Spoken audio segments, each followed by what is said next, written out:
Prvá kniha Mojžišova, 1. strana, 3. kapitola, 20. verš píše: A Adam pomenoval svoju ženu Evou, čo znamená Cháva, to je život, lebo ona sa stala matkou všetkých živých. A Nová zmluva, Evanjelium podľa Lukáša, 1. kapitola, 31. verš píšu: Aj hľa, počneš, porodíš syna a dáš mu meno Ježiš. Drahé sestry, vzácni bratia v našom Pánovi Ježišovi Kristovi, milí priatelia.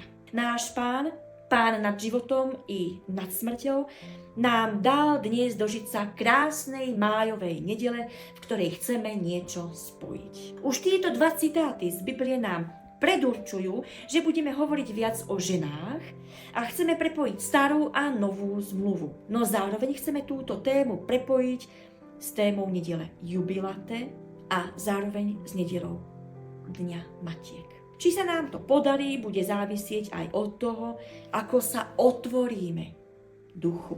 Tomu duchu, ktorý prináša slobodu, život. Preto o neho prosme. Máme pred sebou dva texty z Biblie. Dve ženy, ktoré dostali dar prinášať život. Eva dostala príležitosť dať život všetkému živému vôbec. Mária dostala príležitosť vlastne cez svojho syna Ježiša tiež dať nový život všetkému živému. Dve ženy, medzi ktorými je veľký časový odstup niekoľkých tisíc ročí. Dve ženy, ktoré napriek rozdielu majú spoločné to, že každá je prvá. Eva je prvá žena v starej zmluve, starého obdobia.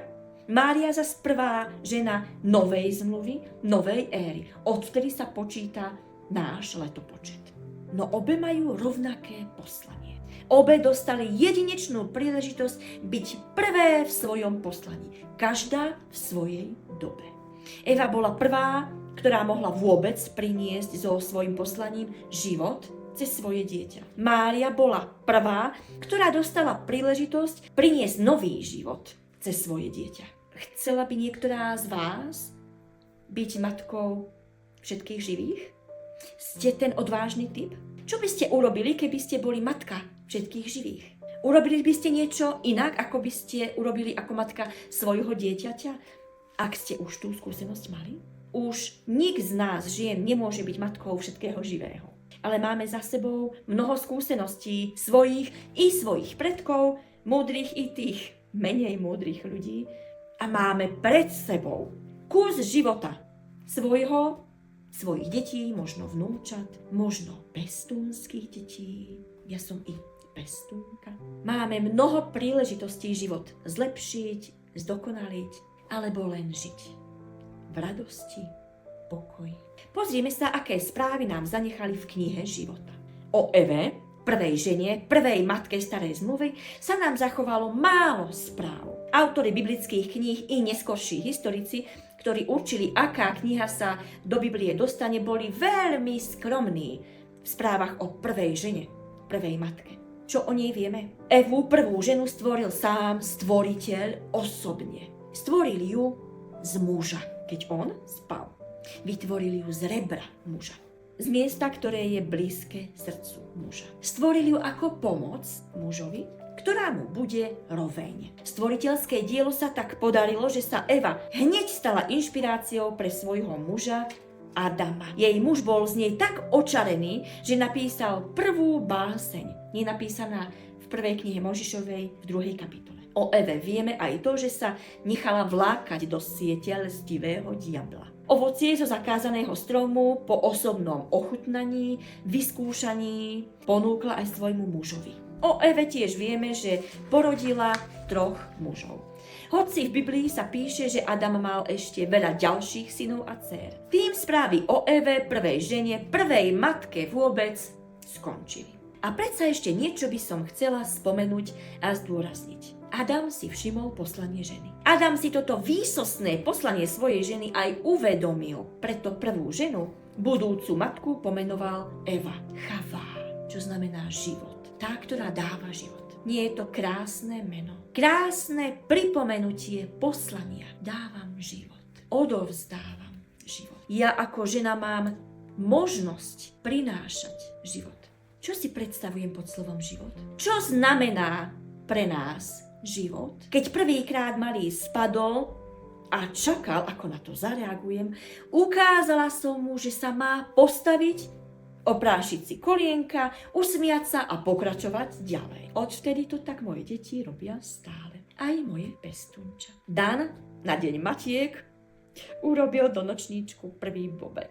Neviete si predstaviť, aká som bola nadšená, keď mal pol roka. A dokonca na sviatok Dňa Matiek. Život so sebou prináša všetko. A naopak, všetko, ak to tak berieme a využívame, prináša život. Aj smrť prechádza v život. Večný život. Mária, prvá žena, prvá matka novej zmluvy, novej doby, nového života.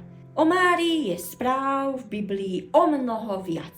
Biblia je v správach o živote poslaní Márii o mnoho bohatšia. Mňa očarilo najmä nádherné Márino spojenie s poslaním, ktoré jej priniesol anjel, posol dobrých správ. Preto dovolte, aby som vám citovala zo všetkých správ o Márii aspoň túto známu krásnu pasáž Evanjelium podľa Lukáša, 1. kapitola, verše 26 až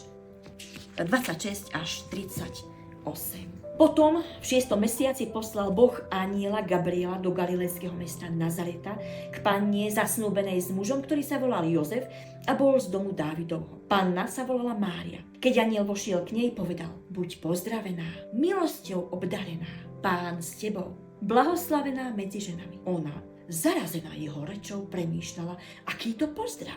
Ale anjel jej povedal: Neboj sa, Mária, lebo si našla milosť u Boha. Aj hľa počneš, porodíš syna a dáš mu meno Ježiš. Bude veľký. Synom Najvyššieho sa bude volať a Pán Boh mu dá trón jeho otca Dávida. Bude kráľovať nad domom Jákobovým na veky a jeho kráľovstvu nebude konca. A Mária povedala anjelovi: Ako sa to stane?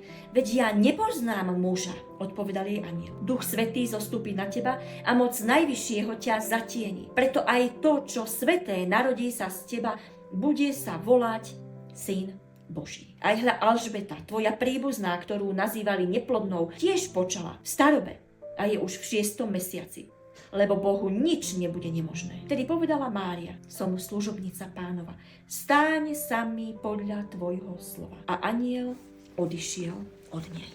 Anjel Máriu pozdravil úžasným pozdravom. Buď pozdravená, milosťou naplnená, Pán s tebou. A keď nechápala, Gabriel pokračoval: Neboj sa, Mária, lebo si našla milosť v Božích očiach. Našla si milosť u Boha. Drahé sestry, dnes zvlášť vám je adresované tiež toto Božie slovo. Toto mocné a živé slovo.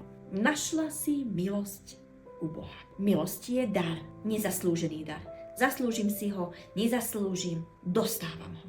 Dostala som ho. Dať život je milosť. Darovať, odovzdať život je nesmierne veľký dar. Nie každej je daný. Je to dar aj milosť. Aj seba obetovanie. No milosť nadovšetko. Život je nadovšetko. Anjel nepripravoval Máriu na tvrdý život. Na to, že sa budú sťahovať, bude musieť utekať, báť sa vrátiť domov. On ju pripravoval na jej poslanie. Ak to príjme, ak sa nechá plne postaviť na tento základ svojho poslania, bude schopná postupne, ako bude život prebiehať, čo bude so sebou prinášať, bude vedieť prijímať aj ďalšiu vnútornú pomoc a silu, pretože bola postavená na tomto základe. U evangelistu Jána sme počuli: žena ak porodí, už nespomína na bolesť. Ako ste to vnímali, že ste dostali schopnosť odovzdať svoj život vy, milé ženy, priniesť život cez vás? Teraz nám asi ide v mysli, čo sme v tehotenstve prežívali. Ako prebiehal samotný pôrod. Keď sa mi narodil prvý syn, to už bolo hodne dávno. Ešte som nemala mobil, ale bola som tak šťastná. Môj prvý nebohý manžel mi samozrejme až po dlhšom čase po narodení syna povedal, že sa každý deň modlil, aby bolo jeho dieťa pekné po mne a múdre po ňom. Keď sa mi narodil druhý syn, už v pokročilejšom veku, už bol obdobie mobilové, poslala som SMS-ky na všetky svetové strany od radosti, že sa mi narodil syn. Túžila som sa so všetkými podeliť o tú veľkú radosť, ktorú som prežívala. Že sme zdraví, samozrejme aj druhý syn bol a je pekný po maminke. Ale viete, čo urobila Mária? O nej je napísané: všetko toto si zachovala v srdci. Aké máte spomienky na svoj pôrod? Svoj prvý pohľad na svoje prvé narodené dieťa? Mali ste aj svoju predstavu, čo z neho bude? Ako ho vychováte? Čo z neho bude? Kto by z nás nechcel mať dieťa génia? Alebo zdravého, šikovného, milého, múdreho človeka, ktorý to dotiahne ďaleko?